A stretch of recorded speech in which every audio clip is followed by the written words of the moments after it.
For 7 days, the storm-crippled Flying Enterprice is towed towards port by the British tug Turmoil, whose mate Kenneth Dancy has joined Captain Henrik Kurt Carlson aboard the listing ship.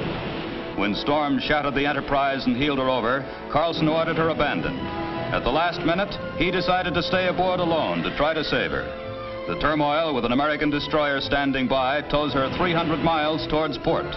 Then, 80 miles from safety, new storms crash over the Enterprise. The 5-inch tow cable snaps. An engineer on the Turmoil said later he wept when it happened. The gale goes on. Men aboard the destroyer try to send food to Carlson, who's been living on pound cake and warming his hands over a candle. Each attempt to tie on a new tow line ends in failure. The gale gets worse. The Enterprise, now only 41 miles from Falmouth, is going down. Carlson and Dancy are told a helicopter will fly out from England to pick them up. New winds force the plane back. The gallant ship is flat on her sides, and the heavy swell almost conceals her from the attending boats.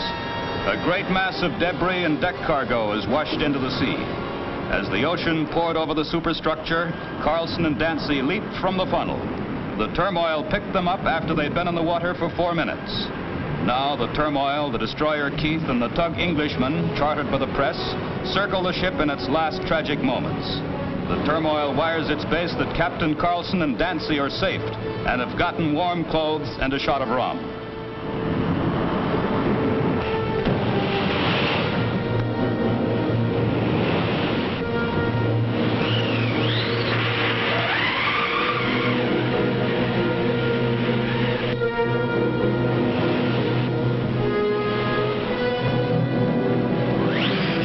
Half an hour later, the Enterprise is 90% underwater. Her bow is almost straight up in the air, and then she begins to settle in 40 fathoms of angry sea, taking with her $2 million of cargo, steel, automobiles, antique furniture, objects of art, which can never be replaced.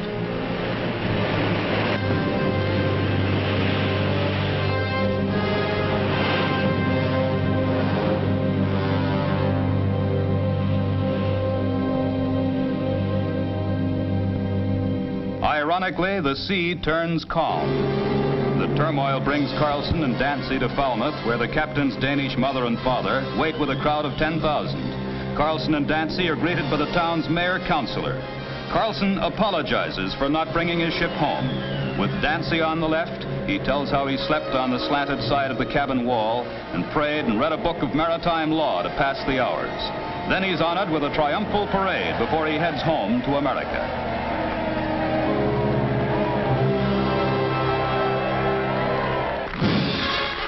Landing at New York's Idlewild Airport, Carlson is greeted by his wife and daughters. A few weeks ago, he was just another sea captain. Today, thanks to his heroic effort to save his ship, he's an international hero. And New York City gives him a hero's welcome. A storm of paper, the mildest storm Carlson's faced, showers upon him on the ride up Lower Broadway as the city opens its heart. But the most touching welcome of all is that bestowed by Woodbridge, New Jersey, his hometown, which gives a neighborly parade to the 37-year-old Danish-born sea dog. The high school majorettes have never strutted so well before, and Carlson says the reception amazes him as he speaks at the municipal building. Really, I'm speechless. My boss sent me out a few months ago with a beautiful ship, and I come back without it. And yet, you all seem to be very, very happy and cheer me, and really, I'm amazed. I do not know what to say.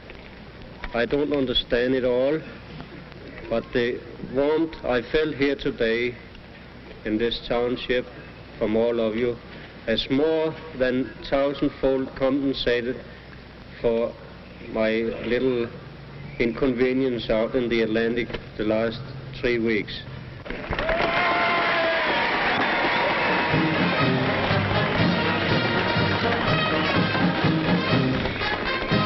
At home, Carlson refuses offers totaling thousands of dollars and says he'll go back to sea again.